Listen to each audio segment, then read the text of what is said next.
안녕하세요, 여러분. 굿모닝 행정학 진행하는 여러분의 영디 최영입니다. 드디어 국가직이 내일입니다. 국가직 대비 40주제 뽀개기로 시작을 했는데, 보이세요? 40주제 뽀개기로 시작을 했는데, 지금 68일입니다, 여러분. 네.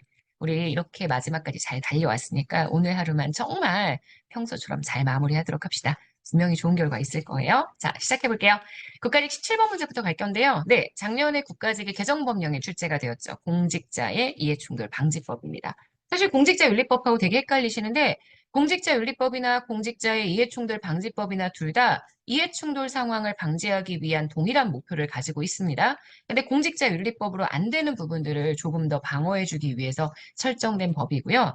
실제 우리나라는 2021년 5월 달에 이 법을 제정했고요. 그다음 22년부터요. 이 법이 시행이 됐습니다. 문제가 제정 시점이나 시행 시점 물어보는 건 되게 특이한 건데 어쨌든 그렇게 물어봤어요. 그래서 1번 맞고요. 이해충돌은 그 특성에 따라서 지금 당장 이해충돌이 발생했는지 이해충돌이 발생할 수 있는 가능성이 있는 상태인지 아직 이해충돌의 발생이 발생하지는 않지만 앞으로 미래에 이해충돌이 혹시나 있을지도 모르는 상태, 잠재적 상태. 이해충돌의 정도가 얼마냐 가지고 구분하는 거고요. 가장 직접적인 게 실제적, 그리고 외견적, 가장 잠재적 가능성만 있는 형태가 잠재적인 형태라고 보실 수 있습니다. 맞고요. 실제 이해충돌 회피 원칙의 가장 핵심이 되는 게 뭐냐면 어느 누구도 내가 관련되어 있는 사건을 판단할 수 없다예요.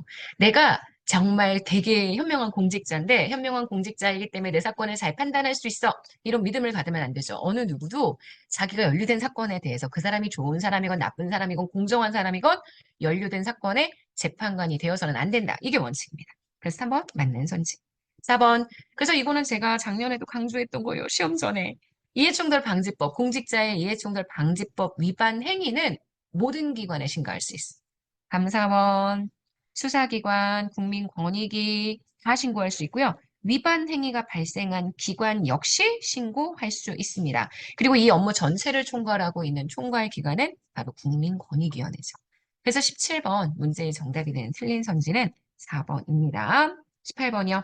공무원 직위 해제에 대한 설명. 뭐 당연히 직위 해제는요. 직위만 해제예요. 그래서 직무를 담당하지는 못하지만 내가 공무원 신분은 가지고 있습니다. 분명히 인사상의 불이익이긴 하지만 이거는 6가지 징계 종류에는 해당하지 않기 때문에 공무원 징계의 한 종류이다. 틀렸고요.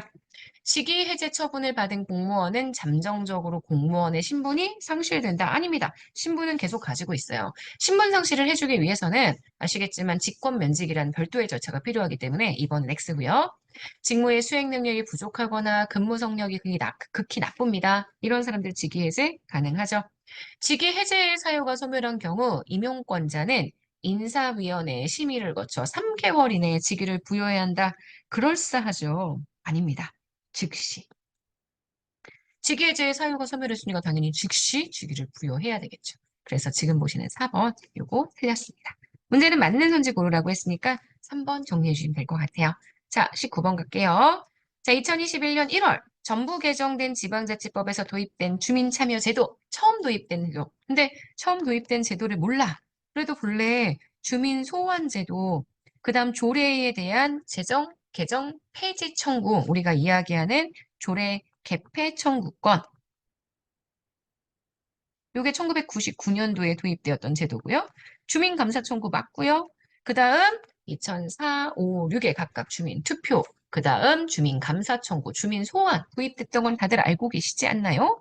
그래서 이 주민 소환 제도까지 이미 기존에 있었던 제도예요. 조례 제정 개폐 청구 이게 본래 지방자치단체의 장에게 청구했었는데 이게 이제 지방의회에게 청구권이 넘어갔죠. 자, 지방의회에 대한 청구로 바뀌었죠. 그러면서 규칙의 제정, 개정, 폐지. 규칙은 누가 만드는 거? 장이 만드는 겁니다.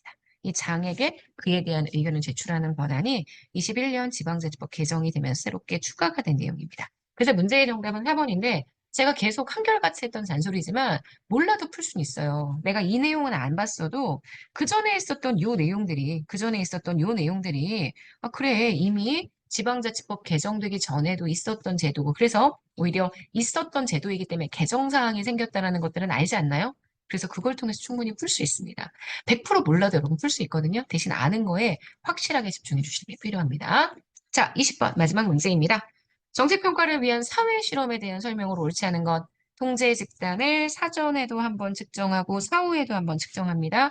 요거는 전형적인 진실험 설계인데요.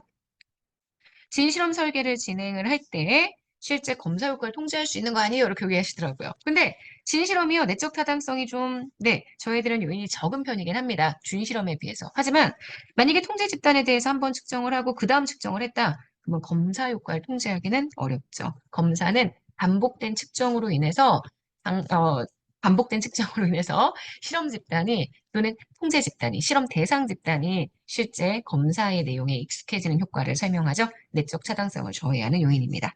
그래서 1번이 틀린 선지고요. 2번, 준실험과 진실험 중에 실행 가능성이 더 높은 쪽은 당연히 준실험입니다. 그래서 이거 맞는 선지고요. 3번, 회귀 불연속 설계는 회귀 직선의 불연속 단절을 이용해요. 맞습니다. 사실 이거를 제가 기본 개념반 기출할 때는 다 설명을 해드렸는데 뭐 굳이 그렇게까지 보실 건 없고요. 여러분들이 기억하셔야 되는 건 회귀 불연속 설계와 단절적 시계열 설계가 준실험의 대표적인 방법이다. 요걸 기억해 주시는 게 정말 중요합니다. 오케이? 그래서 여러분 지금 보시는 3번 요거 현재 맞고요. 4번 솔로몬의 4집단 설계는 통제 집단 사전 사후 설계 그리고 통제 집단 사후 설계 요 방법을 같이 쓰고 싶어요. 그래서 진실험의 방법으로 4개의 집단을 한꺼번에 조사하고 싶습니다.